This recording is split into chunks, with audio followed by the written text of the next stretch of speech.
It's interesting because the film has ended up spanning different parts of all three books in the trilogy, not necessarily in any one order, not necessarily as like every bit from every book.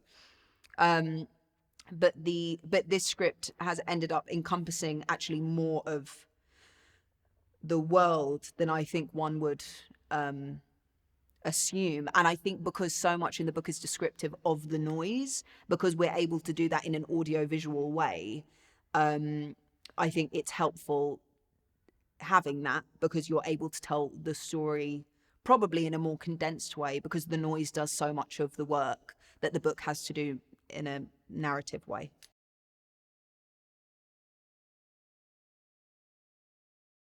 Without the noise, there is no issue. Without the noise, there are people living as people do.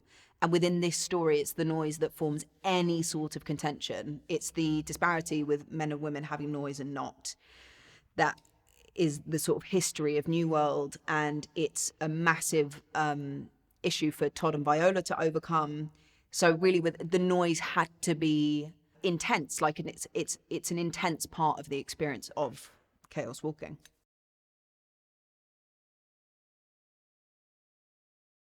Viola and Todd meet sort of by chance, and what is amazing in the story is Todd can't really explain why he's drawn to Viola, but he basically, well, I mean, he's told to as well by Ben Killian, but he leaves everything he knows in order to help her, which is amazing.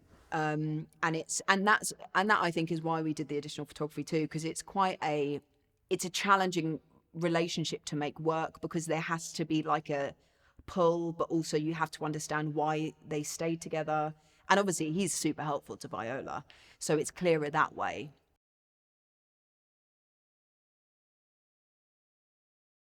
He brings a lot to it. He has to be a young man on the cusp of proper adulthood.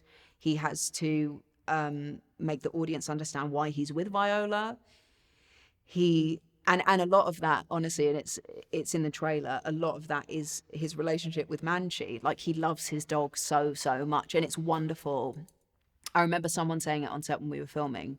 It's wonderful seeing characters liking something. It makes you like them. So it's like a really wonderful way into Todd to see how he is with his dog.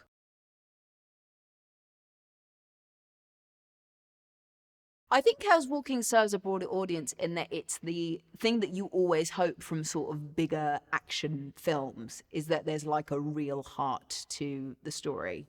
And the heart is sort of Viola and Todd's relationship and them going on this journey, and what that does to everyone else and what it means for literally a whole planet of people.